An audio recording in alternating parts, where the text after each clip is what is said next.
En la pieza titulada Desorden, las notas se ordenan de forma subjetiva, no siguen las leyes de la proporción áurea.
El resultado final depende más del intérprete que de las matemáticas. Si el orden nos parecía previsible, ahora el desorden nos mantiene en tensión. La sensación que provoca la primera pieza es una sensación de naturalidad, de inconsciencia, de que la música fluye interiormente sin tener que pensarla. La segunda, por el contrario, él necesita una escucha mucho más consciente. En realidad yo manipulo al oyente de forma que debe mirarme, debe escucharme. O sea que si los números se pueden utilizar para expresar algo tan maravilloso y sofisticado como la armonía de la música, parecería lógico entonces que los números pudieran utilizarse para expresar las leyes físicas, las leyes naturales. Esto es lo que decía Pitágoras, fue el primero en decirlo. Según él, todo es número. Y de hecho utilizamos las matemáticas. Trabajo con el telescopio espacial Hubble. Soy un teórico que intenta explicar el universo. Y utilizamos las matemáticas para explicar el universo. Nos valemos de fórmulas matemáticas. En cierto modo, esto ha sido un misterio que muchos se han planteado a lo largo de los siglos. Desde Galileo a Eugene Wigner, todos se preguntaban, ¿por qué tienen tanta fuerza las matemáticas que, si queremos explicar el universo, si queremos explicar la bolsa, la sociología, la música, utilizamos para ello las matemáticas? Es una pregunta muy complicada. La siguiente pregunta entonces sería, ¿qué pasa con la posibilidad de que el total de estas matemáticas no sea más que una invención humana, algo que solo surge de nuestra cabeza? O bien se trata de algo permanente, que existe ahí fuera. Es decir, ¿hemos inventado las matemáticas o las hemos descubierto? Pues bien, Galileo pensaba que las habíamos descubierto. Galileo creía que las matemáticas constituían el lenguaje del universo y que únicamente las descubríamos en el universo. Eso creía. E incluso hoy hay algunos físicos que conozco que siguen pensando que es un descubrimiento. Es un poco como cuando Michelangelo sugirió en algún momento que tal vez sus esculturas ya estaban allá, que él las descubría al retirar la piedra. Por otro lado, hay quien piensa que las matemáticas son íntegramente una invención de la mente humana y que no existe fuera del cerebro humano. Pero entonces la pregunta es, muy bien, ¿y por qué funcionan tan bien? Bueno, esta gente te diría que funcionan bien porque lo que sucede es que los matemáticos inventan teorías matemáticas Y los físicos, por así decirlo, escogen entre dichas teorías las que funcionan y las mejoran continuamente. Así que es algo parecido a una selección natural de ideas en lugar de especies, ¿entiendes? Sí. Tal vez esa sea la respuesta, pero yo creo que la respuesta se inscribe en algún punto entre estos dos extremos. Algo en medio, ¿no? Sí, yo creo que hemos inventado las matemáticas, pero creo que hemos inventado un tipo específico de matemáticas que encaja con nuestra percepción del universo. Es decir, se nos da bien ver líneas rectas, bordes, cubos, exacto, sí. Creo que es lo que condujo a Euclides a inventar los axiomas específicos de la geometría que inventó.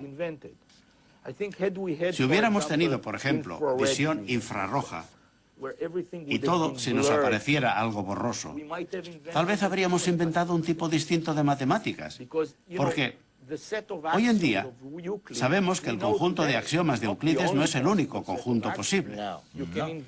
Se puede inventar una geometría riemanniana, una geometría lobachevskiana, otros tipos de geometría. ¿Por qué inventó Euclides este tipo específico? Creo que tiene que ver con el modo en el que percibimos la naturaleza. Claro, así que cuando trabajas con el telescopio Hubble, observando el universo, si quisieras decirle a alguien en el otro extremo del universo quién eres y qué haces, tal vez sería útil mandarle el número 1.6, la proporción áurea, ¿no? Tal vez bastaría enviarles la proporción áurea 1.6. Pudiera ser, pero no está muy claro que funcionara. Si resulta que otras civilizaciones inteligentes, en caso de existir, han logrado llegar al mismo tipo de matemáticas que tenemos nosotros, con el mismo tipo de axiomas geométricos, lo cual no es imposible, pues si también viven en un planeta de baja gravedad como nosotros, tal vez lo hayan hecho. Bueno, pues entonces si les mandamos unos 618, tal vez puedan reconocerlo como la proporción áurea, pero quizá no. Quizá han llegado a unas matemáticas muy distintas. Me parece que no lo entenderían, ¿eh? Seguramente tengan otra concepción muy distinta del universo, ¿no?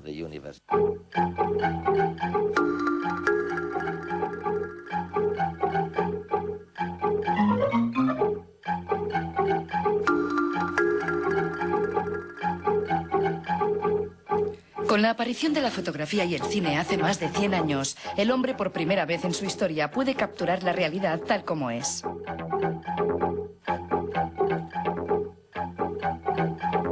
Cuando los hermanos Lumière filmaron estos planos, estaban también encuadrando la escena, tratando de guardar unas proporciones estéticas.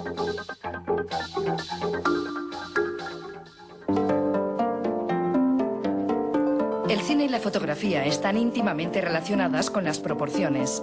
Las fotografías que hacemos están enmarcadas en un rectángulo de proporciones precisas. La pantalla de nuestro televisor y la proyección en una sala de cine tienen unas dimensiones que no son fruto de la casualidad. ¿Pero tendrán alguna relación con la proporción áurea?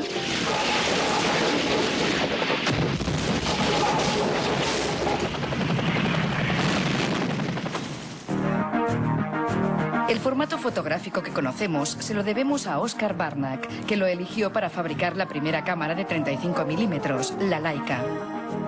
El negativo de proporción 3:2 o 24:36 nos ha acompañado desde entonces y tal vez su similitud con la razón áurea sea algo más que una casualidad. La relación 1:5:1 de la foto de 35 milímetros está muy cerca del 1:62 de la proporción divina. Henri Cartier-Bresson, uno de los más importantes fotógrafos del siglo XX, nunca retocó sus fotografías. Estas siempre se presentaban tal y como salían de su Leica, en el formato 3:2. Su formación como pintor fue decisiva a la hora de encuadrar y componer sus imágenes, centrándose en una geometría concreta, la que da el negativo de 35 milímetros. Y así podemos encontrar la proporción áurea en varias de sus instantáneas. Lo sorprendente es que Cartier-Bresson no las creaba como lo hace un pintor, sino que debía encontrarlas en la impredecible vida diaria.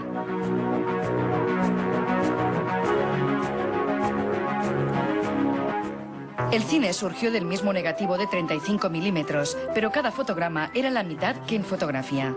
Así surgió el formato 1:33:1 o 4 tercios en las proyecciones del primer cine y de la mayoría de televisores.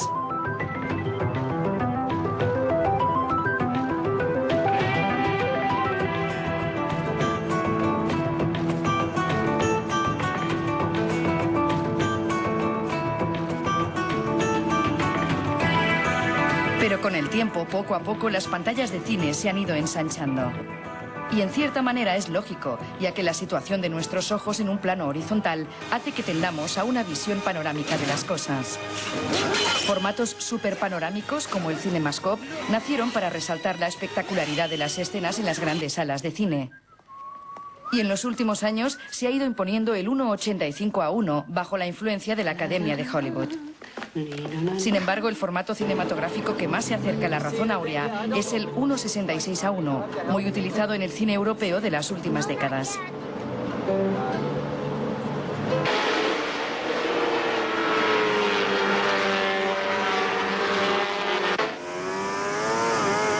La tendencia a crear pantallas panorámicas llegó también a la televisión.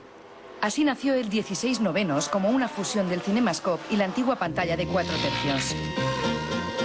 De hecho, si superponemos ambos formatos, vemos que el 16:9 encaja como un paso intermedio entre la pantalla cuadrada y la superpanorámica. El 16:9 sería en el mundo de la televisión el más cercano a la razón áurea. Es un formato de proporciones armoniosas que facilita la emisión de películas en formato panorámico.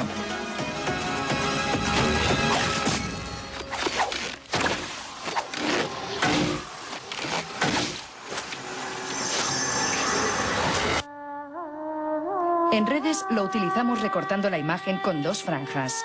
El 16:9 es un formato de futuro que se consolidará definitivamente con la llegada de la televisión de alta definición. Tú dices que la mente del hombre primitivo, nuestros antepasados, probablemente su cerebro funcionaba por contrastes.